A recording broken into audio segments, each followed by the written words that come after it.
जय हिंद। आज की इस वीडियो में हम भारतीय संस्कार जो कि हमारे प्यूसम का छठा अध्याय है, इस चैप्टर की चर्चा हम करने वाले हैं, जो कि एक निबंधात्मक पाठ है। अर्थात जो भारतीय संस्कार है वह एक निबंध है। इसकी चर्चा हम हिंदी भाषा में करेंगे। हिंदी भाषा में क्यों करेंगे? क्योंकि हमारे प्यूसम से हमारे एग्जाम में जो भी क्वेश्चन पूछे जाते हैं वो हिंदी में ही पूछे जाते हैं, चाहे वो सब्जेक्टिव हो या फिर ऑब्जेक्टिव। देखिए, ये हमारा पाठ परिचय है जो कि बुक में दिया गया है, सेम ऐसे ही। तो हम इसकी चर्चा हिंदी में कर लेते हैं। देखिए, ये उसका हिंदी अनुवाद है। भारतीय संस्कार की एक और विशेषता यह है कि जीवन में समय समय पर यहाँ संस्कार किए जाते हैं।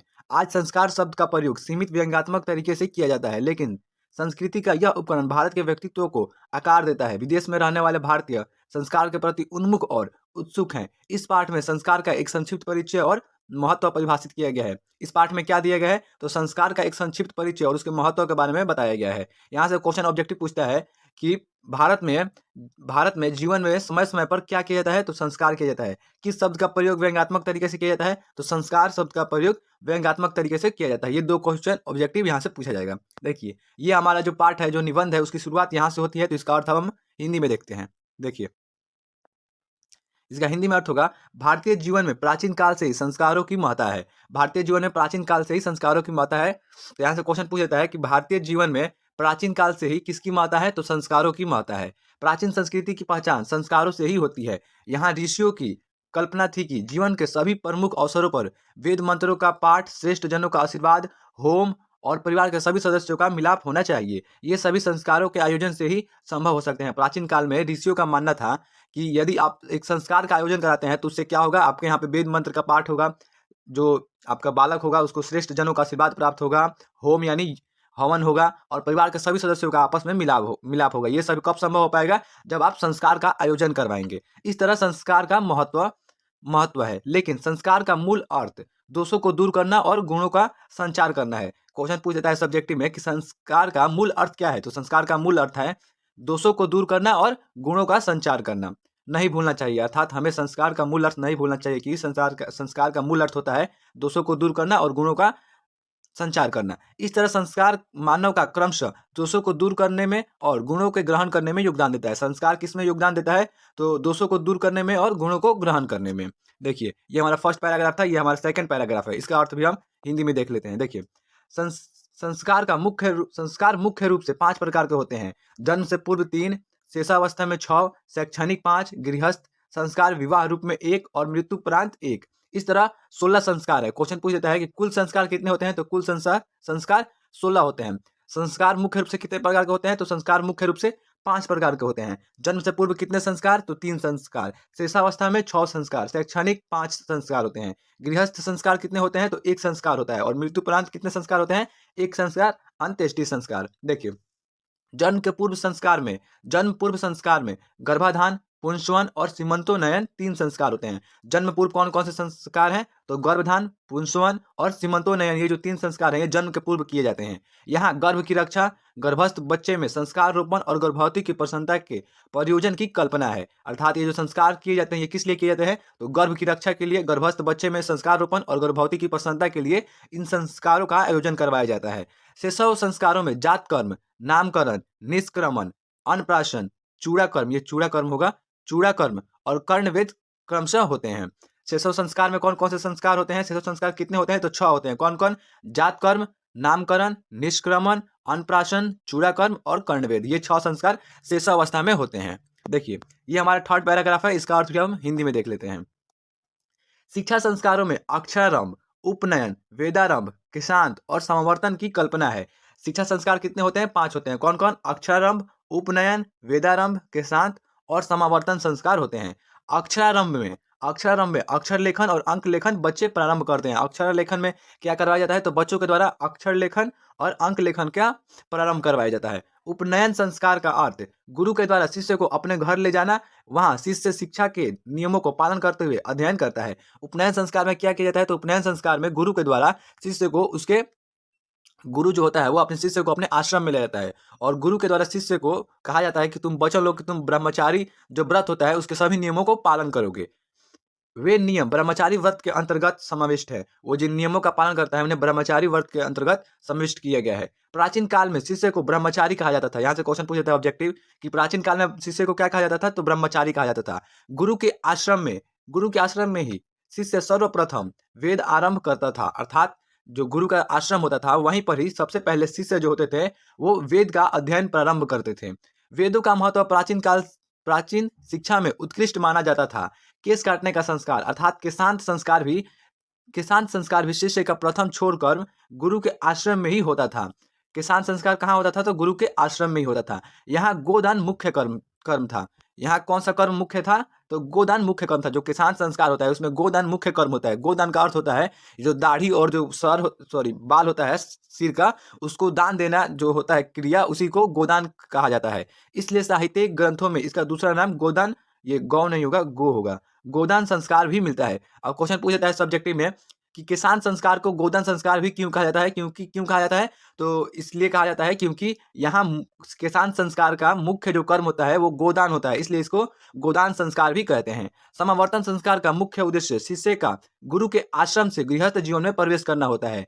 शिक्षा के अंत में गुरु शिष्य को उपदेश देकर घर भेजता है। जब शिक्षा समाप्त हो जाता है तो समावर्तन संस्कार के द्वारा उसे उसके घर भेज दिया जाता है और उस दौरान जो गुरु होते हैं वो शिष्य को कुछ उपदेश देते हैं। उपदेश में मुख्यतः जीवन के धर्म को प्रतिपादित किया जाता है। यानी उपदेश जो देते हैं गुरु उन्हें बताते हैं कि जीवन में जो है कि हमें क्या करना चाहिए और क्या नहीं करना चाहिए। देखिए कैसे कैसे उपदेश देते हैं, तो बताते हैं कि सच बोलो, हमेशा सत्य बोलो, धर्म का आचरण करो, स्वाध्याय से उद्विग्न नहीं हो आदि। जो गुरु होते हैं वो उपदेश देते हैं कि सच बोलो, धर्म का आचरण करो, स्वाध्याय का प्रतिपादन करो, ऐसा ऐसा उपदेश देते हैं। ये हमारा लास्ट स्टेंजा है, इसका भी अर्थ हम हिंदी में देख लेते हैं। देखिए, विवाह संस्कार होने पर ही वस्तुतः मनुष्य गृहस्थ जीवन में प्रवेश करता है। क्वेश्चन पूछ देता है कि किस संस्कार के होने पर मनुष्य गृहस्थ जीवन में प्रवेश करता है? तो विवाह संस्कार के होने पर मनुष्य गृहस्थ जीवन में प्रवेश करता है। विवाह एक पवित्र संस्कार है जिसमें अनेक प्रकार के कर्मकांड होते हैं। उनमें वचन देना, मंडप बनाना, वधु के घर वर पक्ष का स्वागत,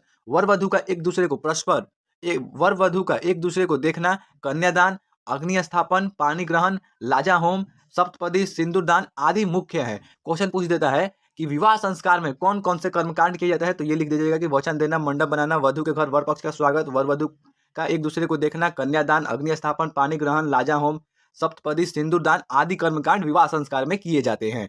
सर्वत्र समान रूप से विवाह संस्कार का आयोजन होता है। सभी जगह पर विवाह संस्कार जो होता है वह एक जैसा ही होता है। इसके बाद गर्भाधान आदि संस्कार पुनः प्रारंभ होकर जीवन चक्र घूमता है। इसके बाद फिर गर्भाधान चालू हो जाता है।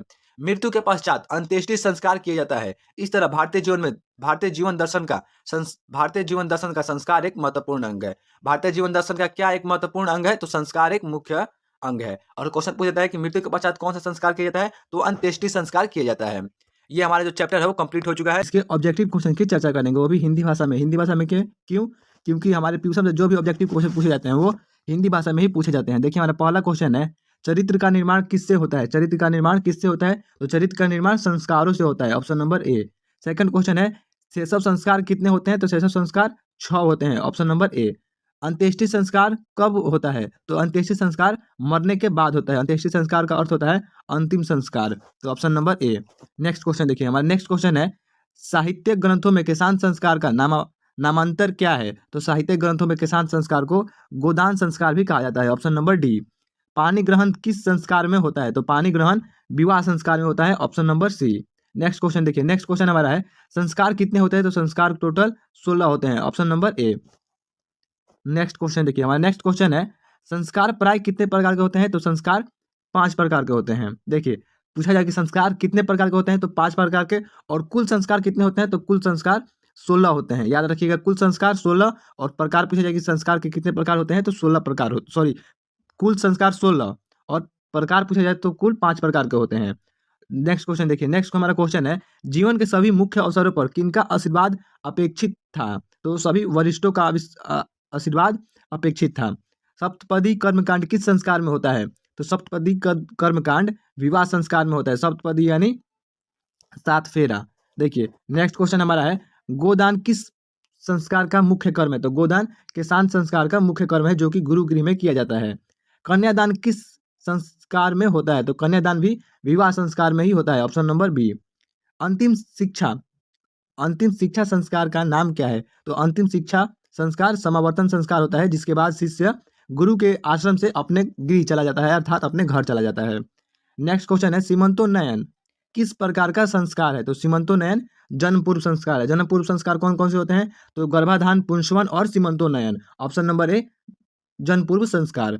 प्राचीन काल में शिष्य को क्या कहा जाता था? तो प्राचीन काल में शिष्य को ब्रह्मचारी कहा जाता था। Option number B. प्राचीन संस्कृति की पहचान किससे होती है? तो प्राचीन संस्कृति की पहचान हमारे संस्कारों से होती है। Option number B. Next question देखिए, हमारा नेक्स्ट क्वेश्चन है, देखिए यदि अभी तक आपने हमारा टेलीग्राम चैनल ज्वाइन नहीं किया है तो डिस्क्रिप्शन में लिंक है, आप जाकर वहां से ज्वाइन कर लीजिए।